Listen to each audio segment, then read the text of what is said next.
सोनम वांगचुक ने 26 दिनों तक चले अपने अनशन को समाप्त कर दिया है, लेकिन उनके समर्थकों का कहना है कि ये आंदोलन खत्म नहीं हुआ, बल्कि अब एक नए चरण में प्रवेश कर चुका है। सोनम वांगचुक की पत्नी गीतांजलि आंगमो ने कहा कि इस पूरे आंदोलन ने केवल शिक्षा व्यवस्था ही नहीं, बल्कि देश के विभिन्न संस्थानों में व्यापक सुधार की आवश्यकता को राष्ट्रीय बहस का विषय बना दिया है। उनके अनुसार देश भर के युवाओं ने बिना किसी डर के अपनी आवाज उठाई और ये साबित किया कि शिक्षा व्यवस्था, परीक्षा प्रणाली और पारदर्शिता से जुड़ी उनकी मांगें वास्तविक और गंभीर हैं। गीतांजलि आंगमो ने स्पष्ट किया कि ये आंदोलन किसी राजनीतिक दल का नहीं था और न ही इसका उद्देश्य किसी विशेष पार्टी को लाभ पहुंचाना था। उनका कहना था कि विभिन्न राजनीतिक दलों के सांसद आंदोलन स्थल पर पहुंचे और कई सांसदों ने समर्थन भी दिया, लेकिन आंदोलन की मूल भावना पूरी तरह गैर राजनीतिक रही। उनके अनुसार इस पूरे घटनाक्रम ने ये संदेश दिया है कि अब देश के नागरिक शिक्षा और जवाबदेही जैसे मुद्दों पर पहले से अधिक जागरूक हो चुके हैं। उन्होंने बताया कि अनशन समाप्त करने से पहले पिछले 2 दिनों में लगातार बातचीत के कई दौर चले। इन चर्चाओं का सबसे महत्वपूर्ण मुद्दा उन छात्र छात्राओं की सुरक्षा था जिन्होंने शांतिपूर्ण ढंग से आंदोलन में भाग लिया था। उनका कहना था कि अक्सर बड़े आंदोलनों के बाद प्रदर्शनकारियों पर एफआईआर, कानूनी कार्रवाई और लंबी न्यायिक प्रक्रियाओं का बोझ पड़ जाता है, जिससे युवाओं का भविष्य प्रभावित होता है।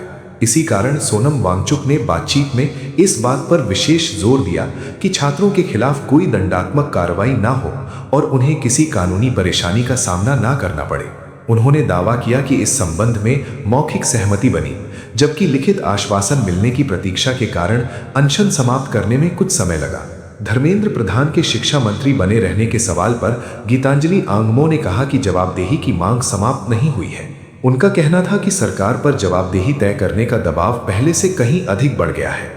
यदि सरकार इस मामले में कोई ठोस कदम नहीं उठाती, जिसमें इस्तीफा या अन्य जवाबदेही संबंधी निर्णय भी शामिल हो सकते हैं, तो उसकी विश्वसनीयता पर और अधिक सवाल उठेंगे। हालांकि उन्होंने ये भी कहा कि आंदोलन का उद्देश्य किसी व्यक्ति विशेष के खिलाफ अभियान चलाना नहीं, बल्कि शिक्षा व्यवस्था, परीक्षा प्रणाली और पारदर्शिता में व्यापक सुधार सुनिश्चित करना है। उन्होंने कहा कि ऐसे आंदोलन लंबी अवधि के होते हैं और इनके परिणाम तुरंत नहीं मिलते, इसलिए धैर्य बनाए रखना जरूरी है।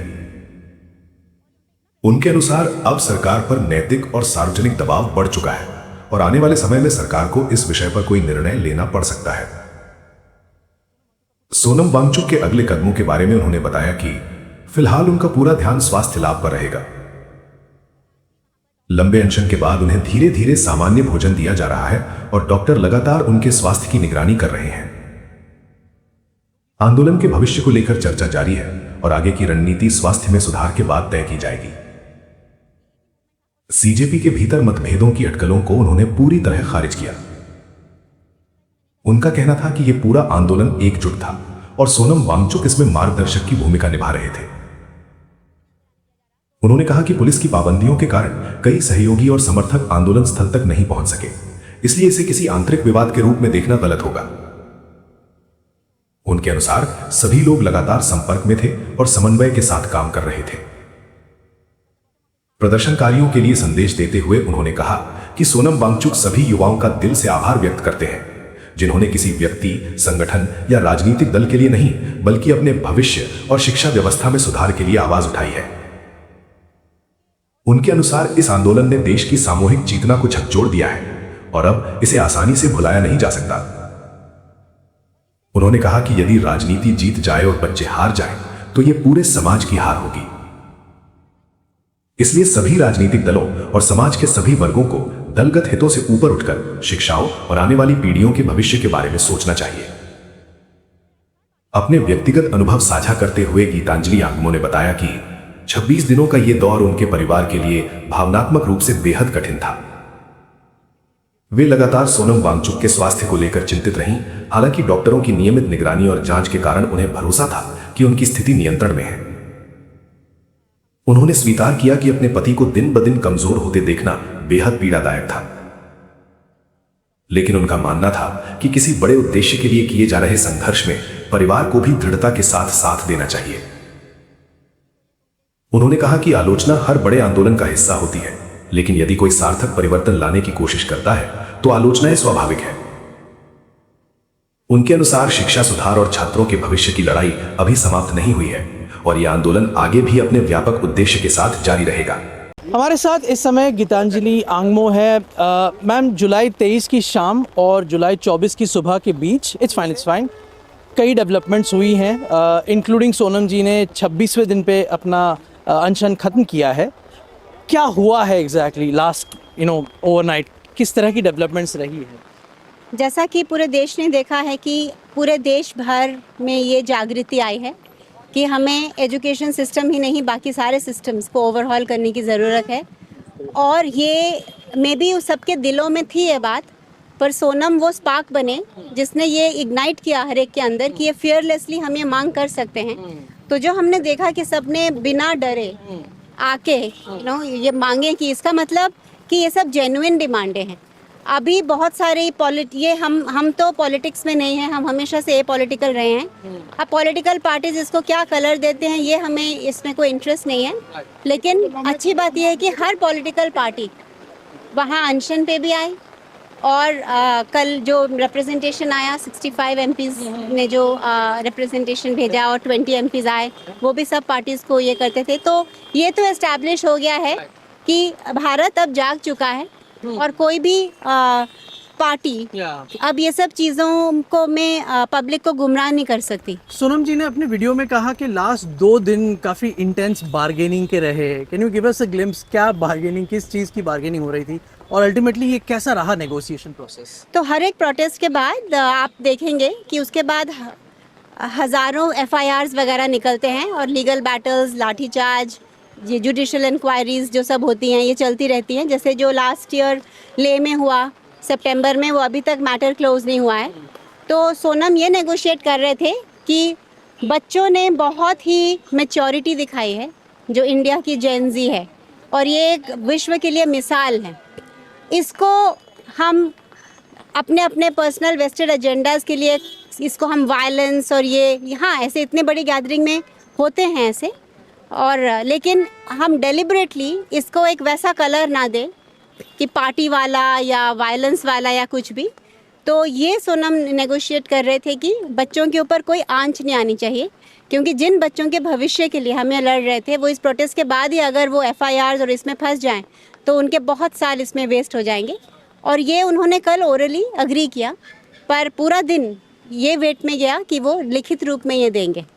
तो एक फैक्ट ये है मैम कि आज जो आंदोलन उन्होंने वापस लिया है, but Dharmendra Pradhan remains the education minister of the country. Dharmendra Pradhan के एजुकेशन को के मिनिस्टरशिप को लेकर क्या आपकी मांग अब ख़त्म हो गई है या आप इस मांग को फिर उठाएंगे? नहीं, मुझे लगता है कि वो मांग ऑलरेडी है और जो प्रेशर गवर्नमेंट के भी ऊपर है उनको करेक्ट जो अकाउंटेबिलिटी का करने का वो बहुत बढ़ गया है गवर्नमेंट के ऊपर। अगर गवर्नमेंट इस पे कुछ अकाउंटेबिलिटी मेजर नहीं लेते हैं इंक्लूडिंग रेजिग्नेशन, तो उनकी क्रेडिबिलिटी और भी कम हो जाएगी और धर्मेंद्र प्रधान जी पे खुद भी शायद बहुत प्रेशर होगा। तो हर एक ऐसा आंदोलन जो है वो बहुत लंबा चलने वाला आंदोलन होता है। हमें धैर्य रखना होगा और पेशेंस रखना होगा। हमारा एम आज किसी को विच हंट करना ये सब नहीं है। हमें अपना लार्जर गोल देखना चाहिए जो कि देश का एजुकेशनल रिफॉर्म है, देश का एग्जामिनेशन सिस्टम का रिफॉर्म है, देश का ट्रांसपेरेंसी इन एजुकेशन सिस्टम का जो रिफॉर्म है उस पे हमें डटे रहना है। और ये गवर्नमेंट का खुद का मॉरल कॉन्शियंस अभी शायद जाग गया है और ये उन पे इतना प्रेशर है कि वो खुद इस पे डिसाइड करेंगे और बहुत जल्दी ही शायद हमें ये न्यूज़ मिले कि या तो उन्होंने रिज़ाइन कर दिया या उन्हें रिशफल कर दिया गया है। सोनम वांगचुक जी क्या जंतर मंतर जाने वाले हैं जब भी उनकी तबीयत ठीक हो, या अब मतलब सोनम वांगचुक का खुद का इस प्रोटेस्ट को लेकर क्या फ्यूचर रहेगा? अभी तो कुछ दिन उनको यहाँ वापस से उनका खाना वो शुरू किया जाएगा, तो वो धीरे धीरे उनके वाइटल्स और वो मॉनिटर किए जाएंगे। और आज भी वहाँ पर टॉक्स हैं 12:30 बजे, तो अभी ये थोड़ा जल्दी होगा ये आंसर देने को।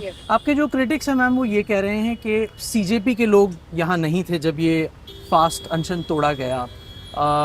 लोग ये कह रहे हैं कि क्या कोई डिफरेंसेस आ गए हैं बिल्कुल आप में नहीं, और CJP में? नहीं, यही प्रॉब्लम है। आप लोग यूनाइटेड रहेंगे? नहीं, यूनाइटेड की तो बात ही नहीं है। ये कोई दो चीज़ें तो थी ही नहीं, ये एक ही मूवमेंट था और Sonam joined it as it's उसके मेंटोर, उसको एडवाइस देने के रूप में ज्वाइन किए। तो ऐसे सब सेंसेशनलाइज हमें नहीं करना चाहिए। वहाँ जो बच्चे हैं वो सोनम को अपना फादर जैसे मानते हैं और ये बिल्कुल नहीं है। और यहाँ इसलिए नहीं आ पाए, आप देख रहे हैं यहाँ कितनी पुलिस है, को आपको भी नहीं अंदर आने दिया जा रहा। तो हमारे खुद के बहुत सारे लोगों को अंदर नहीं आने दिया जा रहा। उस दिन पार्लियामेंटेरियंस आए थे 20, उनको नहीं अंदर आने दिया गया, तो सीजेपी वालों को कैसे वो अंदर आने देते। लेकिन हम हमेशा कॉल पे हैं और एक दूसरे को अपडेट कर रहे हैं और जो भी हो हो रहा है यहाँ पर हम उनको बताया What's his message to the protesters? He is, first of all, he wants to thank them from the bottom of his heart to have come and united, not for him or for the movement or for the CJP, but for themselves. Because ये वो खुद के लिए खड़े हो पाए, खुद के लिए वो इतनी करेज दिखा पाए, उसके लिए वो बहुत शुक्रगुजार हैं। और ये रोल मॉडल बन चुके हैं दुनिया के जेनजी के लिए। और अगर उनके और जो उनके पेरेंट्स हैं जिस तरह से उन्होंने बड़ा किया है, तो ये हमें एक रोल मॉडल के जैसे लेना चाहिए इस प्रोटेस्ट को। और इसने पूरे नेशन की कॉन्शियंस को जगा दिया है और इससे there is no turning back. ये ऐसा आंदोलन नहीं था कि आप इसको रफा दफा कर दो कि कुछ साइन हो गया या कुछ किसी ने फास्ट तोड़ दिया। It has taken a life of its own. और जब तक, और ये कोई अपोजिशन और इसकी ये सब बातें नहीं है, this is not about us, it's about the children. अगर हम में से कोई एक पार्टी या अपोजिशन जीत भी गया और बच्चे हार गए तो ये हमारी हार होगी। वेराज हर पार्टी को इसको अपने ईगोइस्टिक पार्टी पर्पस के ऊपर उठ के बच्चों के लिए सोचना होगा, उनके भविष्य के लिए देखना होगा, तो ये सबकी जीत होगी। बस last question ma'am, as his wife you seen him, उन्होंने 25 दिन तक ये हंगर स्ट्राइक किया, आपके लिए ये पीरियड कैसा रहा? लास्ट एक हफ्ते में तो इनफैक्ट कई डेवलपमेंट्स हुए हैं, लास्ट सैटरडे मॉर्निंग से अब तक। आप दोनों के लिए ये पीरियड कैसा रहा? आप लोग आपस में क्या बातचीत किया करते थे? नहीं, we have both emerge stronger and our relationship has emerge stronger. हम बहुत मुझे ये कंसर्न रहता था हेल्थ को लेके, लेकिन क्योंकि 2 बार दिन में टेस्ट होते थे और सब मैं डॉक्टर्स के साथ टच में थी, उनके वाइटल्स बिल्कुल ठीक थे, तो मैं अश्योर्ड थी। लेकिन उनको वीक होते देखते मुझे बहुत तकलीफ़ होती थी। So but at the same time just because कुछ हमें फैमिली को तकलीफ़ हो रही है तो हमें उनके कॉज के बीच में नहीं आना चाहिए अपनी वो लेके। तो हमें दृढ़ता से उनको ये हेल्प करनी चाहिए कि वो ये अच्छे तरीके से ख़त्म कर सके जो उन्होंने किया। And so the whole country is happy. सारे क्रिटिक्स तो हमेशा रहेंगे, क्रिटिक्स तो बुद्धा और महावीर और सबके रहते हैं। तो क्रिटिक्स नहीं है इसका मतलब आप कुछ काम